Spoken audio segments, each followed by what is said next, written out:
So, friends, today, 12th of Kislev, and good morning, Dr. Joe.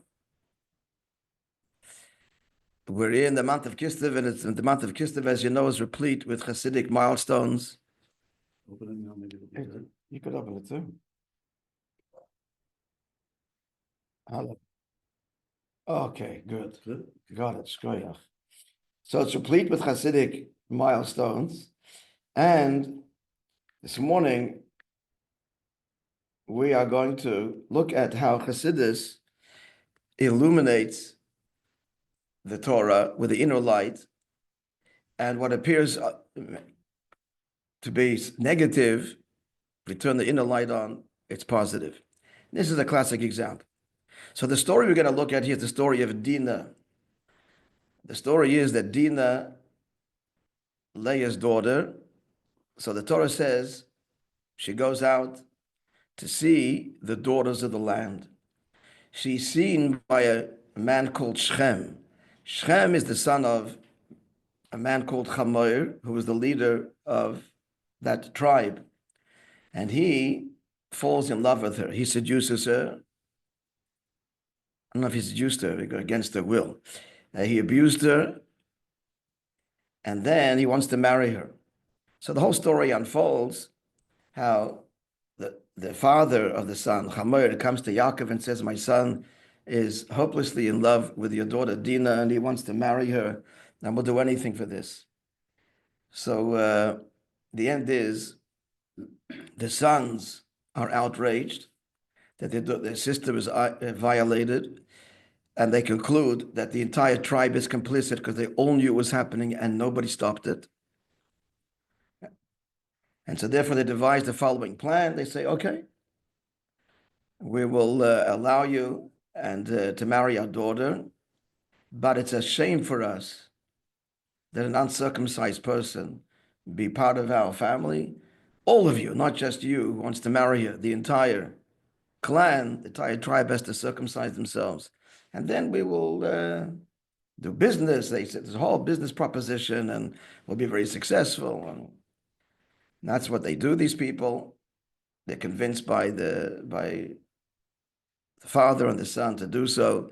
And then on the third day of the circumcision, Shimon and Levi, who were all of 13 years old at the time, they kill all the men who they've deemed to be worthy of the death penalty before not protesting this rape. And they take all the booty, etc. And that's the end of the story. Yaakov is very afraid that the people, surrounding tribes, will take revenge and will be afraid and will all band together to attack the Jews. It doesn't happen. And the fear of God was on all the surrounding hills. And Chitas, we all know, incidentally stands for Chumash Tilim and Tanya. It's an illusion. The power of Chumash Tilim and Tanya every day is not just for you. The fear of God in our enemies. And that's the story. So how did it all begin? It all began, let's look at the verse. Dinah bas Leah, asher yolda leYaakov liris b'vnei Saaretz. So Dinah, the daughter of Leah, whom she had born to Yaakov, went out to look about the daughters of the land. Rashi. The pasuk says, the verse says daughter of Leah, and not the daughter of Yaakov. Why didn't it say the daughter of Leah and Yaakov? It just says daughter of Leah, who she had born to Yaakov. But that makes her his daughter as well. So why is she identified as a daughter only to Leah and born to Yaakov? What does this mean? So the answer is, however, because she's associated with Leah, particularly her mother and not her father, in this context, because of her going out, she was called the daughter of Leah. Since her mother Leah too, was in the habit of going out, as it is said, and Leah came forth towards him. She went out to the field to meet her husband Yaakov. And Rashi concludes that concerning her, they devised the proverb, like mother, like daughter. So if you read this superficially, the way it's been understood by all the commentaries is that it's a criticism. It's a criticism. Leah went out and got into trouble because where should she be? At home. As the verse says in Tehillim, Kol Kvuda Bas Melech Pnima, the glory of the king's daughter means a Jewish woman. It's pnima, is in the home, not outside. So we're critical of Dinah and critical of Leah. Where did she get this? From Leah. So the Rebbe says this cannot be what it means. Let's probe a little bit deeper. First of all, this is uncharacteristic of Torah. The Torah doesn't speak disparagingly even of animals, because when the Torah describes the animals that came into the ark, so there were the kosher and the not kosher. The Hebrew word for not kosher is tomei. Torah doesn't use the word tomei. The animals are shein inenu toherim. They are not pure. Just say impure. No, we learn from here. The Torah is very careful not to speak disparagingly about an animal. How much more so about Leah and Dinah? Why would the Torah go out of its way to point this out? You see, she's like Leah. Now, if the answer is going to be, but we have to give this explanation because Rashi is bothered by the problem. Why does it say the daughter of Leah and not the daughter of Yaakov? So we have no choice to give this explanation because the Torah is compelling us by saying she's the daughter of Leah. So we have to say why? Because Leah went out, she went out. And then everybody says, but no, we can give a much better explanation why the Torah says daughter of Leah. Why? Because Rashi told us earlier, like this, so you have to know background. The mothers knew there's going to be 12 tribes and no more. They all knew this. And the end, there were 4 mothers. There was Leah and Rachel, and their maidservants, Bilhah and Zilpah. Now, before Dinah was born, when she was pregnant with Dinah, she already had Reuven, Shimon, Levi, and Yehuda. She had 4. And then a 5th one was born by Reuven, Shimon, Levi, Yehuda. She had already, yeah. And then a 5th one was born to her maidservant. No, her maidservant already had 2. Her maidservant had 2. So that is now a total of 6. That's a total of 6. Now, Rachel, the other 2 maidservants, also had 2 each. So that's 8 and 10. It's going to be 12. Now, if she has a boy, that's going to be number 11. So Rachel is going to have only 1. She hadn't had children yet. The most she's going to have is 1. So each maidservant had 2. She had 4. The maidservants had 2. Rachel's going to have 1. So when she was pregnant with Dinah, Dinah means judgment, din. She prayed, made a judgment. I don't want Rachel to look bad, and she should have at least 2 children on par with the maidservants. Because if I'm going to have a boy, so it's going to leave 1 for her. So because she prayed, Leah prayed that this pregnancy should be a girl. That's why she was called Dinah, because she made this judgment. So we got a good answer. Why does the Torah call Dinah the daughter of Leah? Because she was a girl, Dinah, because of Leah, her prayer. Clear? So why do we have to go and give her a negative explanation for why the Torah calls her the daughter of Leah? You got a beautiful one. Leah prayed for her. That's number 1. Second question that compels us to look deeper here is, what is the proof that Leah went out? He brings what's the story? Leah went out to greet Yaakov. Is that a bad thing? That's a good thing. And what's the story over there?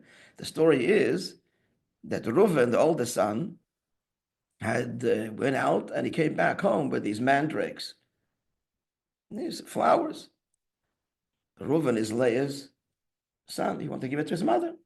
Rachel sees it. I want these flowers. Leah says, all right, if you give me tonight, it was really to be, Yaakov was supposed to be with Rachel. If you give tonight Yaakov to me, because she wanted to have another child with him, you have the flowers. Rachel gave it. So then that's why she goes out to tell Yaakov is coming home, not to go to the wrong tent. She tells him, I want you to know that tonight we're together. So that's a beautiful thing. She wanted to have children, and she gave up the mandrakes are more than just flowers, apparently. There's a whole lot of significance to it. She gave it up to be with the doy. It's called dudaim. to be with Yaakov. That's a virtuous thing. And Rashi says that because she desired to bring into the world another Jewish child, another. So the whole thing, Leah did something wrong. So we could easily explain this whole story, why she's called the daughter of Leah virtuously, because Leah prayed that she should be a girl, and the proof that Leah was there's something wrong going out from Leah that's a good thing. So if she gets it from Leah, Leah's going out was good. What's wrong with her going out? We must say that her going out is good. So here's the answer, friends. Beautiful, beautiful answer, and very, very, very relevant for our times. And that is as follows. We're going to go deeper now into Rachel and Leah, how the Torah describes them, and why Yaakov liked Rachel. So the Torah says about Rachel, she was beautiful of form. Beautiful, okay. Leah, her eyes were soft. Why were her eyes soft? Because she was crying. The reason she was crying was because everybody was saying that Yaakov has two sons, Rachel. I'm sorry.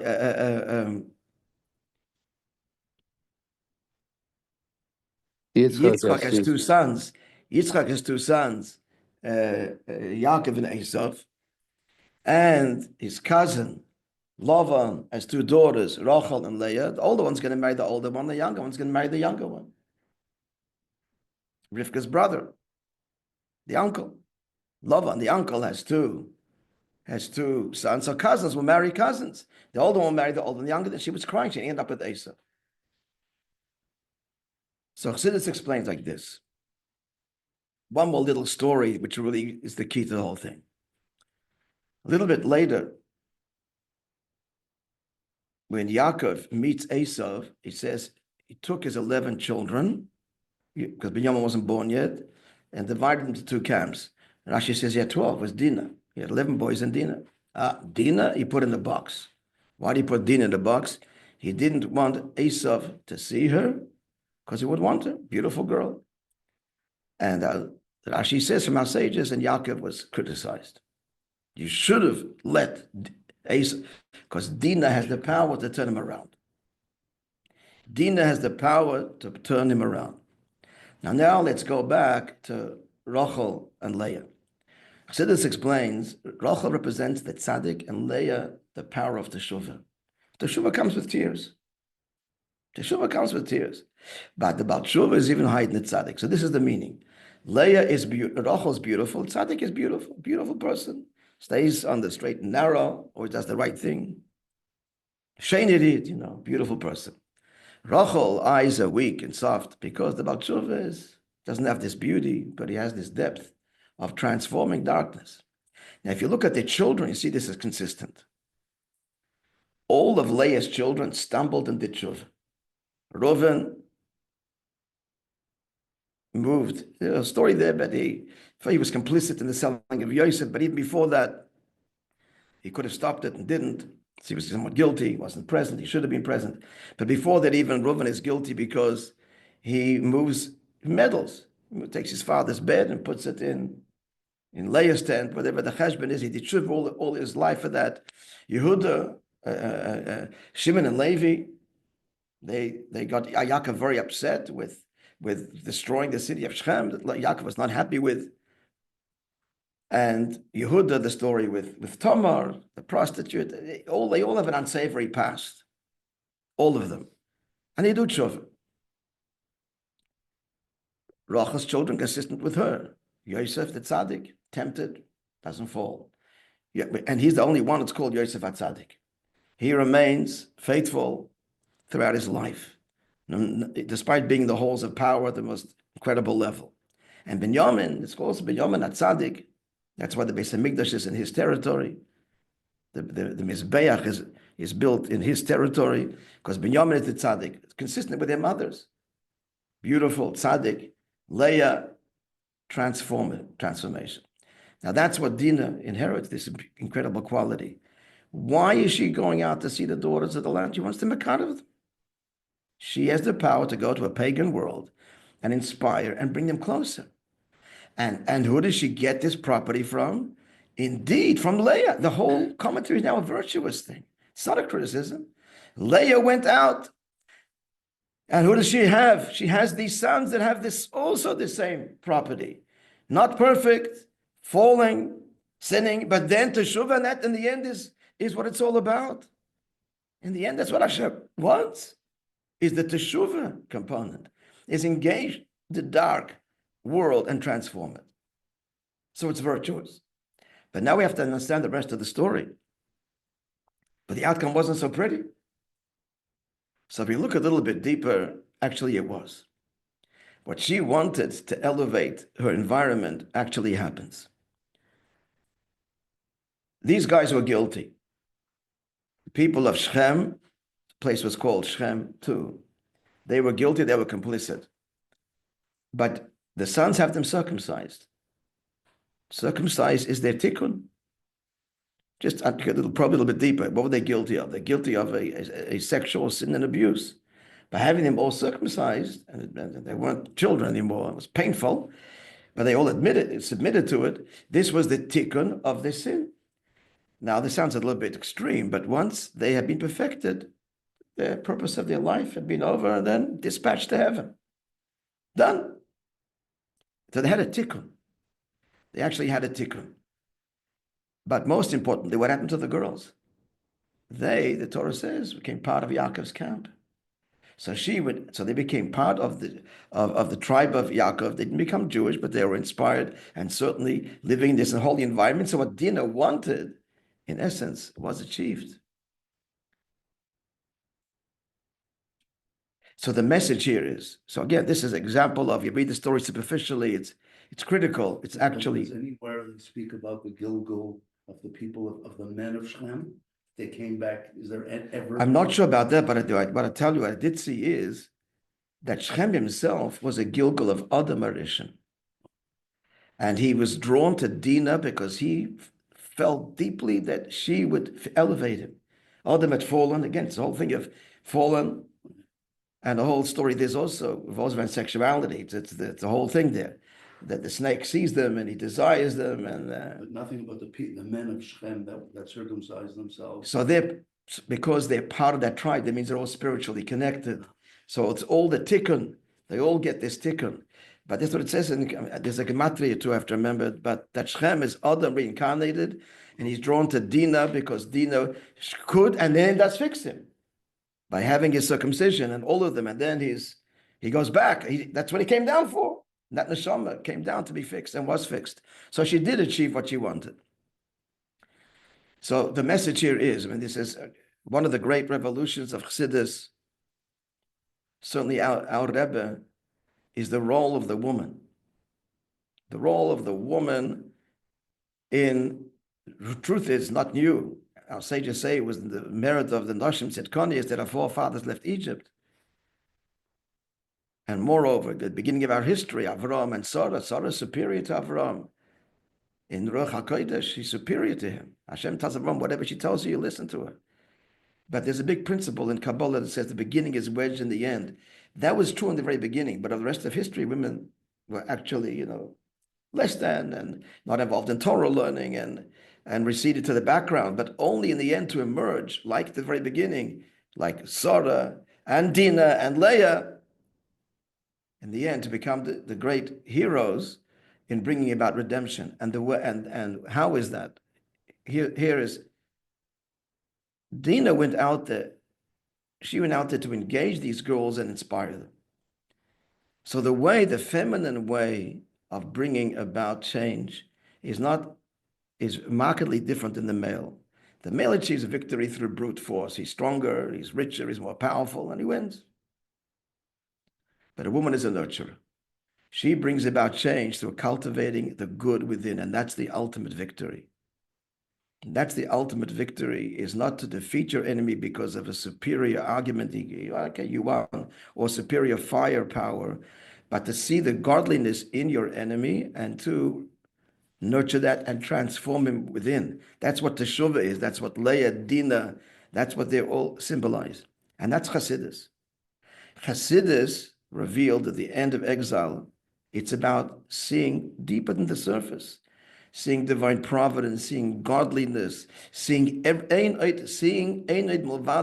all is really part of the divine plan, sometimes very concealed, but everything is godly in essence, and we just have to reveal, not defeat.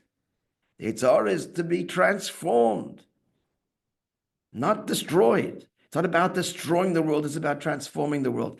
That's a uniquely feminine attribute. And that's the ultimate peace. That's enduring peace. When your enemy becomes your ally, then you really got peace. Because if you only have peace because you've defeated him, till he has ceasefire, he regroups and then he fires back. That's why the Rebbe insisted on a military level. There's no ceasefire. It's ultimate victory. And then with that, the next step, you become your ally. But if you're still fueling the hope that he can defeat you, he'll never become your ally. The step towards transformation of evil forces is utter subjugation. That's the male thing. Then we're ready for the female thing. We're so close to this now. We're so close because the world really is agitated and wants to be at peace. The Rebbe says we'll get there, but don't compromise along the way. And I hope the ceasefire now, maybe she should help. God should all be good. So the message is, we're in the era, on the eve of redemption. It's the feminine. The feminine is see the godliness within yourself and your children, the world about you. Cultivate it, reveal it, and bring about inner transformation, which is therefore lasting and forever. And we will merit the culmination of all of that with God's help without delay. Amen.